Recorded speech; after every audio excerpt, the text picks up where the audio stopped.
চেহারার দিকে একটু মায়ার নজরে তাকায়, আল্লাহ ওই সন্তানের আমল নামায় মকবুল একটা হজ্জের সওয়াব লিখে দেয়। হাদিস শরীফের মধ্যে এসেছে, কোন সন্তান যদি মা বাবার কদমের মধ্যে চুম্বন খায়, তাইলে সে যেন জান্নাতের চৌকাঠের মধ্যে চুম্বন খাইল। আমরা এই মা বাবার মনের মধ্যে কষ্ট দেই কি দেই না? কথা বলেন না আপনারা, দেই কি দেই না? মা বাবার দোয়াতে ওলি হওয়া যায়, মা বাবার দোয়াতে বাদশা হওয়া যায়, মা বাবার অভিশাপে চুর হওয়া যায়। হযরতে বিবি রহিমা 10 জন চলে গেলেন, বিবি রহিমা রয়ে গেলেন।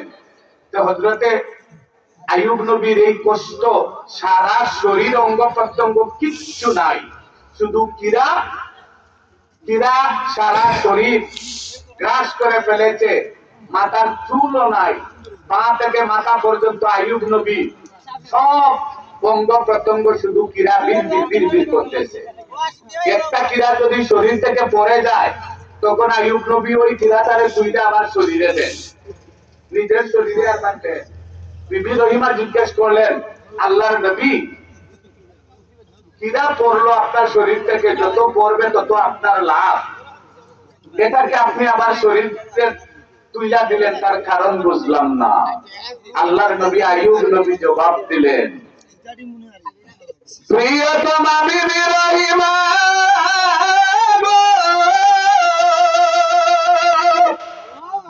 আমার শরীরে যত অঙ্গ প্রত্যঙ্গের মধ্যে যত কিরা আছে, যত পোকা আছে, এক একটা কামড় দে, এক একটা কামড়ের সাথে একবার আমি আমার আল্লাহর জিকির জপে, একটা কামড় দে, একটা আল্লাহর নাম জপন করে, আমি আইয়ুব নবীর শরীরে কিরা গুলা কামড়াচ্ছে, প্রতিটা কামড়ের সাথে সাথে আল্লাহর জিকির করতেছে, আল্লাহর নাম নিতেছে, আর আমি আইয়ুব নবীর আমল নামায় সওয়াব লিখা হচ্ছে। বিবি রহিমা, ওই একটা কিরা যদি আমার শরীর থেকে পড়ে যায়, আমি একবার আল্লাহর জিকির থেকে, আল্লাহর নাম থেকে বঞ্চিত হয়ে যাব, এই জন্য আমার শরীরে আবার তুলে দিলাম। এই অবস্থা দেখা বিবি রহিমা আর আইয়ুব নবীকে ফেলে রেখে যান না, নিজের কাঁধে পর্যন্ত লইয়া আসছিলেন। হযরত আইয়ুব নবী তো বেমারের সময় খাবার দাবারের দরকার আছে না, এটাই খাও। হযরতে বিবি রহিমা জিয়ের কাজ করতো, করেছেন, জিয়ের কাজ বুঝেননি?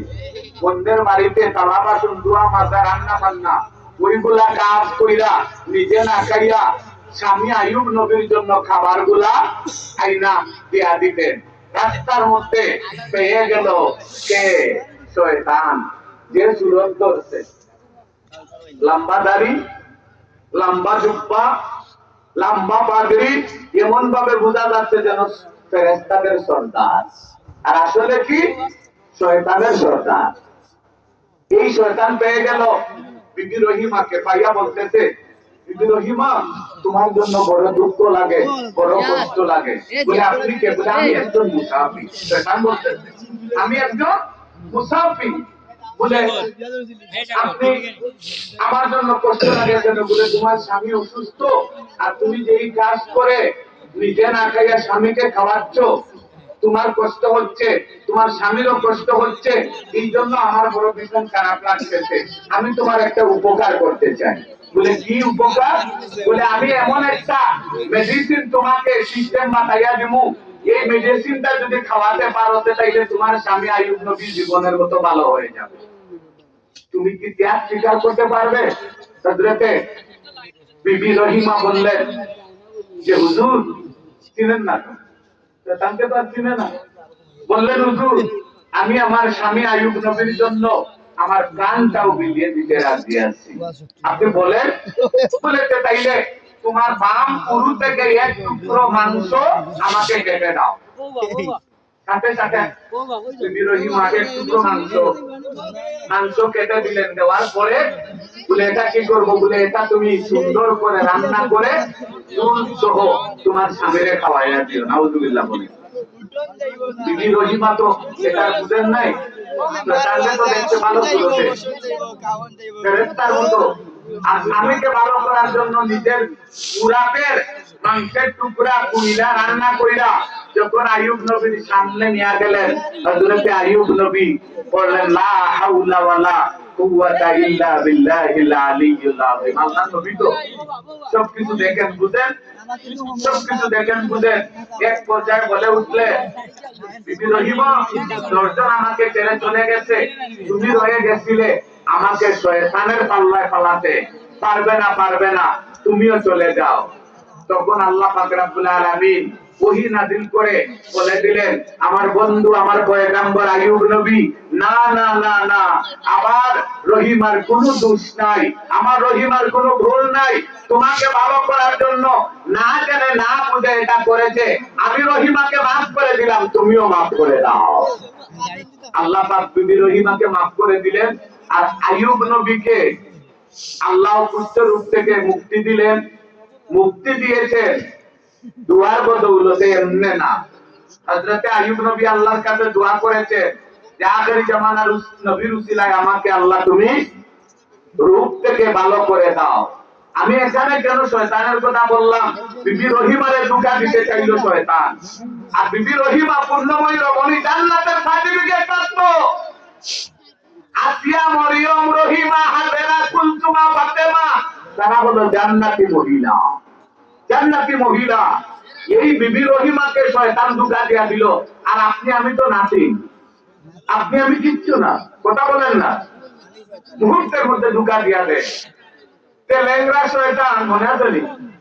শেষ আমার লেংরা শয়তান কি করলো?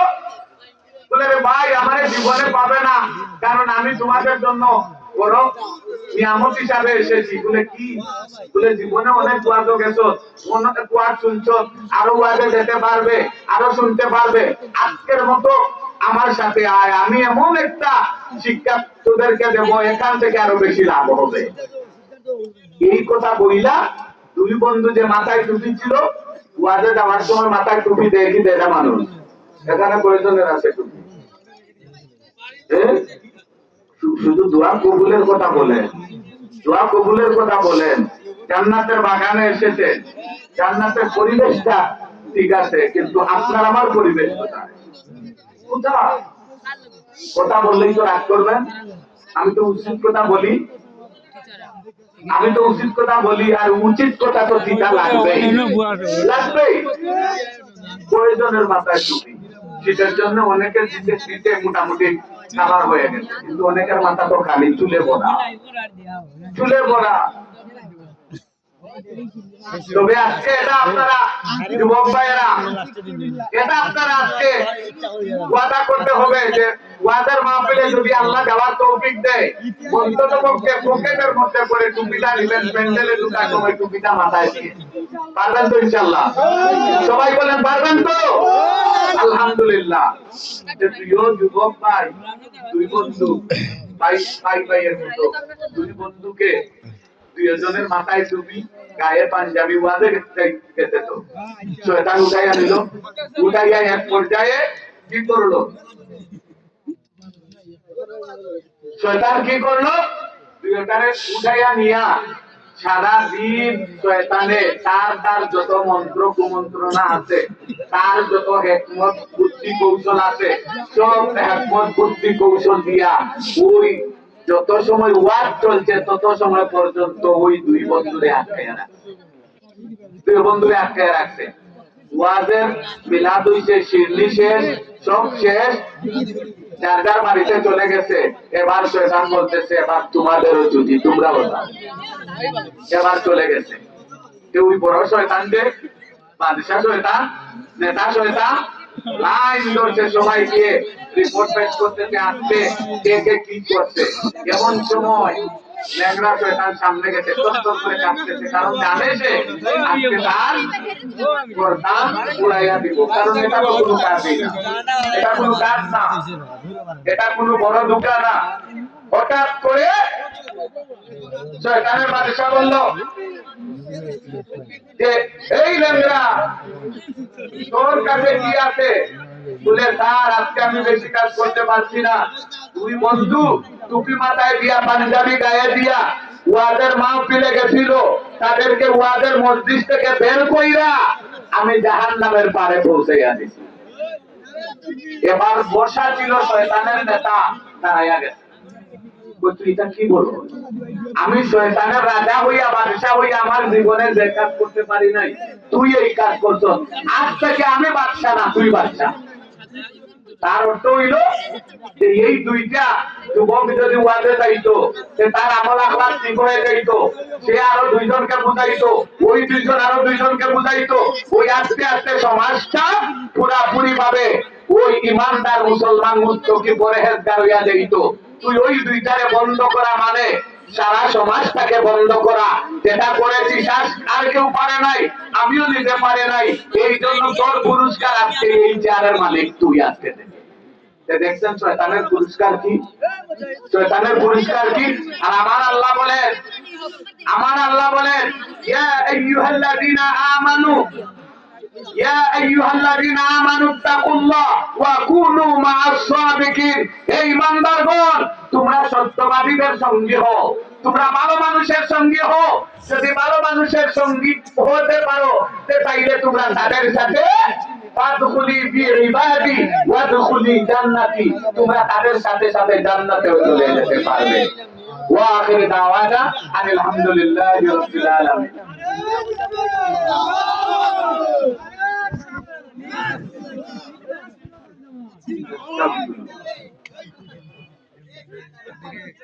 আস্তাগফিরুল্লাহ আস্তাগফিরুল্লাহ।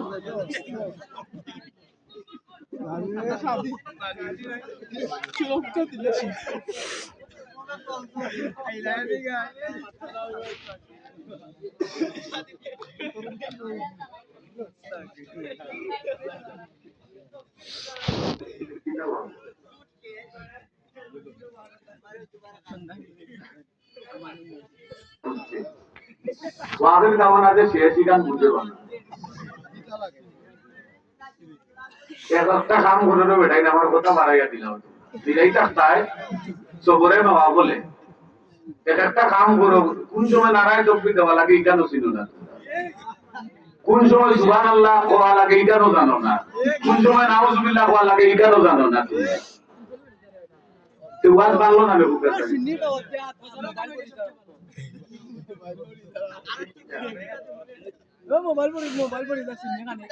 চায়ের দোকানগুলোতে দেখা যায় মোবাইলে অনলাইনের মাধ্যমে জুয়ার প্রমাণিত যে সম্পর্কে ইসলাম কি বলে। ইসলামে কুল্লু হারাম, কুল্লু হারাম, কুল্লু হারাম, কুল্লু হারাম। কবিরা গুনাহ, সুদ ঘুষ মদ জুয়া জিনা ব্যভিচার চুরি চিন্তাই ডাকাতি রাহাজানি গীবত হিংসা সব গুনাহের কবিরা। আর কবিরা গুনাহ হইল গুনার মা বাবা। কথা বুঝে এসেছে? জুয়া তো জুয়া হই, অনলাইনে হোক আর অফলাইনে হোক। অফলাইনে হইল গাছ তলায় আর অনলাইনে হইল গিয়া মোবাইল তলায়। এটাই তো দেখাচ্ছে, কিন্তু জুয়া তো জুয়া হই। যাই হোক, আমি আর না না আমি ওখানে তো মিলাত হয়ে গেছে, জুয়া তো জুয়া করে দেখি। আল্লাহ যেন সামনে আর বেশি ইয়ে করার। কয়টা বাজে?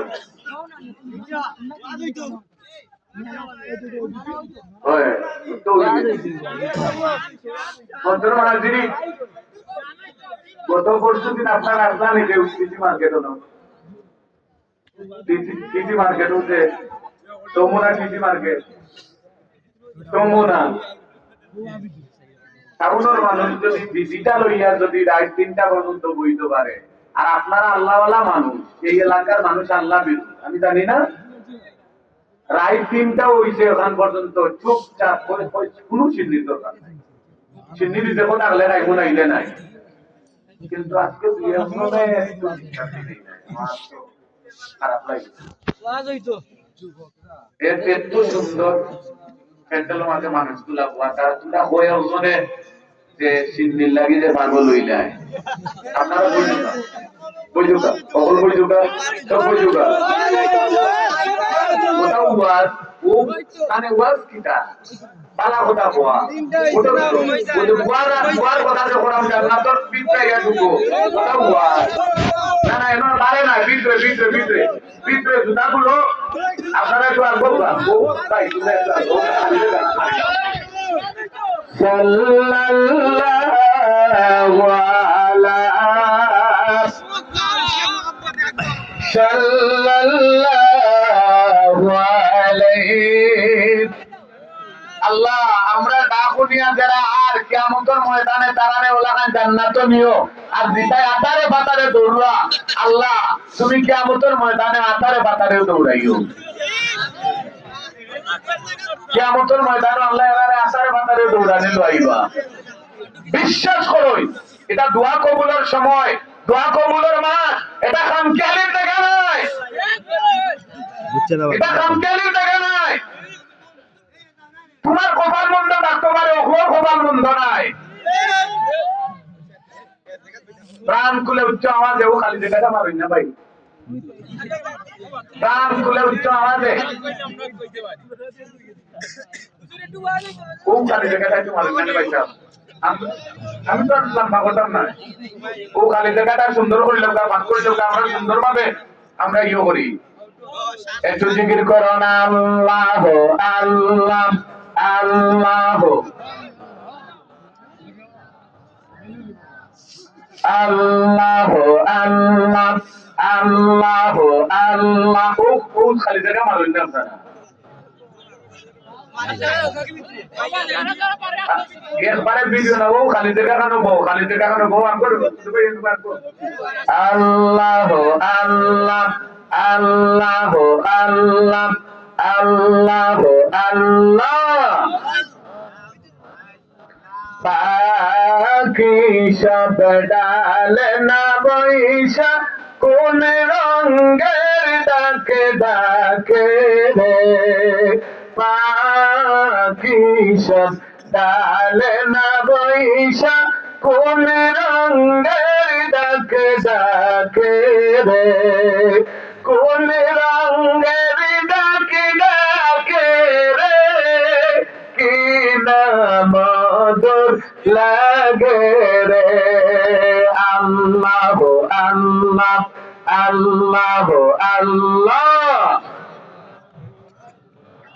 একটু থামেন রাস্তা প্যান্ডেল ভরা মানুষ জবানটা বের হচ্ছে না 12 তারিখের জন্য নির্বাচনের জন্য জমা রাখতেছেন না কোনো লাভ নাই বসছেন যে এই মুবারক সময়ে হকটা আদায় করেন মুনাজটা একটু কিছু নেন না আল্লাহর কাছ থেকে জিকির করলে আল্লাহ বলতেছেন ফাজকুরুনি আযকুরুকুম ওয়াশকুরুনি ওয়ালা তাকফুরুন বান্দা যদি আমাকে ডাকে আমিও ডাকের জবাব দেই আল্লাহকে ডাকা জিকির মানে কি ওই আল্লাহর নাম নেওয়া আল্লাহর নাম নেওয়া এই তোমরা যে বইছি ওনো খালি দেখা থেকে বুঝো না এই বেটা না তো নাবে এই আগে মানুষ আজরাইল প্রাণ খুলে জবান খুলে জিকিরের পরে দোয়া হবে আর যদি ও খালি জায়গা এমন করিও না ও খালি জায়গা ট্রাম কোনো খালি জায়গা এখন বইয়াবো উচ্চ আওয়াজে আল্লাহ আল্লাহ আল্লাহ আল্লাহ আল্লাহ আল্লাহ আল্লাহ আল্লাহ আল্লাহ আল্লাহ আল্লাহ আল্লাহ আল্লাহ আল্লাহ আল্লাহ একটি গাছে চারটি ডাল চারটি ডালে চারটি ডাল কোন ডালেতে দয়াল নবী কোন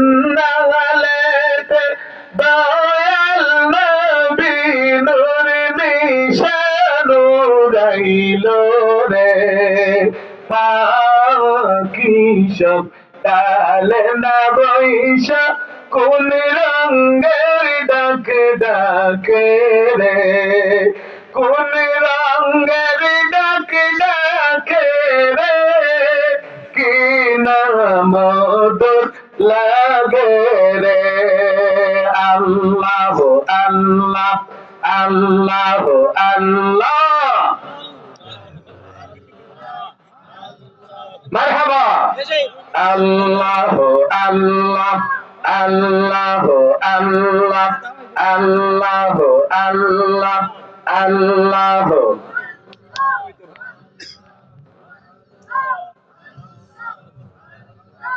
ওলি আবদাল গাওস যত প্রেম খেলাতে আসে নিরত ইশকে ইশকে প্রেম জিয়া তারা আল্লাহ নাম জপে রে পাখি সব ডাল না বৈশা কোন রঙের ডাকে ডাকে রে কোন রঙের ডাকে ডাকে রে কি নাম তোর লাগে রে আল্লাহ আল্লাহ আল্লাহ আল্লাহ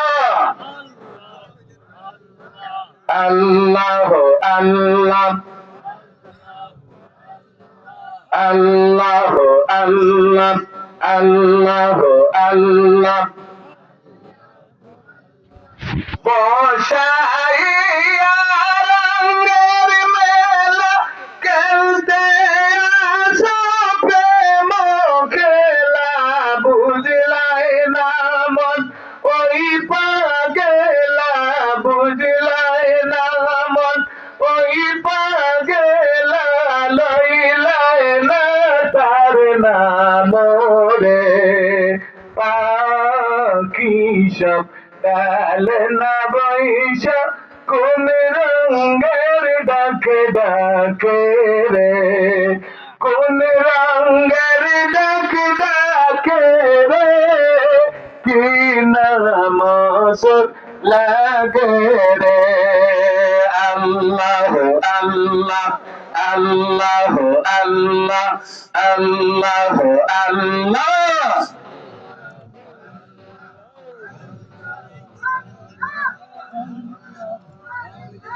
আল্লাহ আল্লাহ আল্লাহ আল্লাহ আল্লাহ আল্লাহ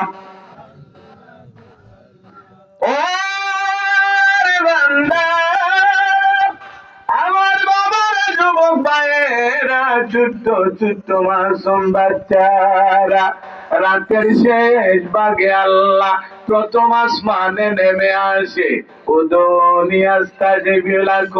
আমার আল্লাহ ডাক দিয়া বলে এই হাদিসের ব্যাপারে কোন ধর্মের মধ্যে ওই আমাদের ইসলাম ধর্মের মধ্যে যত গোত্র আছে দলাদলি পালাপালি লাফালাফি যত ইখতিলাফ মতানৈক্য এই হাদিসের বেলায় কোনো ইখতিলাফ নাই প্রত্যেকে লামাযাবি বলেন আহলে হাদিস বলেন কওমি বলেন উলামায়ে দেওবন্দ বলেন আর আহলে সুন্নাত ওয়াল জামাত বলেন সব ওই এক বাক্যে একমত পোষণ করেছেন এই হাদিসটা সহি সহি সহি আল্লাহ প্রতি রাত শেষ ভাগে প্রথম আসমানে নেমে আসে আর বান্দাকে ডাক দিয়া বলে আমার বান্দা রে আমার বান্দি রে তোমরা আমার কাছে চাও তোমরা যদি চাও আর আমি আল্লাহ তোমাদেরকে দেওয়ার জন্য রেডি খোদা তোমায় ডাকতে জানি না ডাকার মতো ডাকলে খোদা কেমনে শুনে না খোদা তোমায় ডাকতে জানি না ডাকার মতো ডাকলে খোদা কেমনে শুনে না কোনদিন মুসিবতে পড়ে গেছেন, কোনো কুল কিনারা পাচ্ছেন না, আমি আল্লাহর নামে শপথ করে বলতেছি, আপনি বাড়ির ঘরের সবাই ঘুমে রাতের শেষ ভাগে আপনি নিরিবিলি উঠে যান, উইটা ওযু বানাইয়া ওই 2 রাকাত নফল নামাজ পড়ে যায় নামাজে বসে কিবলামুখী হইয়া আল্লাহকে বলেন, আল্লাহ তুমি তো রহমান রহিম, আমি এই মুসিবতের মধ্যে পড়েছি, তুমি ছাড়া আমার আর কেউ নাই, খুদার কসম লাগে। আমার আল্লাহ বলেন, আমি আল্লাহর জাতের কসম, আল্লাহ বলতেছেন আল্লাহর জাতের কসম, কোন বান্দা বান্দি যদি নিরিবিলি রাত শেষ ভাগে রহমান রাহিম বলে আমি আল্লাহকে ডাক দেয়, আমি তাকে খালি হাতে ফিরাইয়া দেই না। এই জন্য প্রথমেই বলেছিলাম, দুনিয়ার ম্যাক্সিমাম ঘরের দরজা জানালা বন্ধ আর আল্লাহর রহমতের দরজা খোলা। আমরা তো চাওয়ার মতো চাইতে পারি না, বলার মতো বলতে পারি না। এই জন্য আমরা একজন আরেকজনকে বলি যে অমুকরে আল্লাহ এত ধন সম্পদ দিয়া দিল, আমারে দিল না। আপনি নিতে পারছেন? আল্লাহর কাছে কোনো কিছুর কমতি আছে? আল্লাহ বলেন সকল ধনীদের বড় ধনী আমি আল্লাহ, আমার বান্দা যদি আমার কাছে চায় আমি দিতে রাজি আছি। সুবহানাল্লাহ বলেন না? এই যে সুন্দর একটা পরিবেশ, এখন এই যে আপনারা একটু পিছনের দিকে তাকান তো দেখি, প্যান্ডেলটা সুন্দর না? ভিতরটা সুন্দর না? জান্নাতি পরিবেশ লাগে না? অনেক মানুষ তো এই এলাকারই আছে, নাক ডাকাইয়া ঘুমাইতেছে আর মনে মনে ভাবতেছে মনে হয় প্যান্ডেলে মানুষ নাই, কিন্তু প্যান্ডেল ভরা, খানায় খানায় বাহিরেও আছে, আছে না? বাহিরে যারা আছে ওদের হিসাবটা আমাদের নেটওয়ার্কের বাইরে, মানে 30 পাড়ার ভাড়া আর আমরা 30 পাড়ার ভিতরে। আমরা বেশি দাবিদার আল্লাহর কাছে, দাবিদার আমরা না বেশি? কথা বলেন না? দাবিদার আমরা বেশি আল্লাহর কাছে। আল্লাহ ইনশাআল্লাহ, যেহেতু আল্লাহ বলেছেন রহমান রাহিম নাম ধরে ডাকলে আল্লাহ ফিরাইয়া দেয় না। আমারে তো প্রতি বছরই আমার ভাই সুমন লতিফিয়া ইসলামী যুব সংঘ আমারে শেষ চাইতে পালায়, আর মানুষ কিছু কিছু মানুষ আমার কিছু, সবাই না, কিছু মুষ্টিমে দানের মধ্যে চুষা থাকে না, ওই চুষা গুলাই আমার একটু মানে না না না, তারা মনে মনে ভাবে উনি উঠছে এখন আর তো 2 ঘন্টার আগে মাইক ছাড়বে না, ওদের পেটের ব্যথা শুরু হয়ে যায়, কতক্ষণে সিন্নিটা লয়ে বাড়িতে যাবে। ও ভাই রে, আমার লাভ আমার না, লাভ যেমন আমারও আছে, আমি কষ্ট করতেছি, লাভ তোমারও আছে, লাভ আছে না? আল উলামা ওয়ারাসাতুল আম্বিয়া, আলিম উলামাদের চেহারার দিকে মায়ার নজরে তাকাইলে সগীরা গুনাহ মাফ হয়ে যায়। আর জান্নাতের মজলিসে নেক নিয়তে বসতে পারলে আল্লাহ জীবনের সব গুনাহ মাফ করে দেয়। তো ওয়াজের মজলিসটাকে খামখেয়ালি মনে করবেন না, এটা ফকির মেলার আসর না, এটা ফিরানিরে ফির বানাইয়া গুতুম নাসানির জিনিস না। কথা বুঝতে পেরেছেন? এটা লাউয়া দফকির না, এটা জান্নাতের মজলিস। এই দুনিয়ার মধ্যে জান্নাতের নমুনা হইলো এইগুলা, দুনিয়ার মধ্যে জান্নাতের নমুনা। আচ্ছা বলুন তো, ওই যে সামনে এসএসসি ফাইনাল পরীক্ষা আসতেছে না, এই ফাইনাল পরীক্ষা দেওয়ার আগে টেস্ট পরীক্ষা দেওয়া লাগছে কি লাগছে না? টেস্ট পরীক্ষায় যারা পাস করছে তারাই তো ফাইনালে যাবে, কথা বলেন ঠিক কিনা? এই যদি যারা টেস্ট পরীক্ষা ফেল করে তারা ফাইনালের আর লাগাল পাবে না। তো দুনিয়ার জান্নাতের নমুনা যেগুলা, এই যে জান্নাতের নমুনা, এগুলাকে জান্নাতের বাগান বলা হয়েছে, জান্নাতের টুকরা বলা হয়েছে। মসজিদে নববীর ভিতরে গম্বুজে খাতরার খান কিনারায় একটা জায়গা আছে রিয়াদুল জান্নাহ, জান্নাতের টুকরা। এই যে দুনিয়ার মধ্যে ওই মক্কা শরীফের কবরস্থান হইলো জান্নাতুল মুআল্লা, মদিনা শরীফের কবরস্থান হইলো জান্নাতুল বাকি। এই যে জান্নাতের নমুনাগুলা, এই দুনিয়ার জান্নাতগুলা যদি আমরা না চিনি না জানি, তাইলে আসল জান্নাতের লাগালিতে আমরা পাবো না। কথা বলেন না? এই দুনিয়ার আসল এই যে জান্নাতের নমুনাগুলা, এগুলা আমরা প্র্যাকটিস করে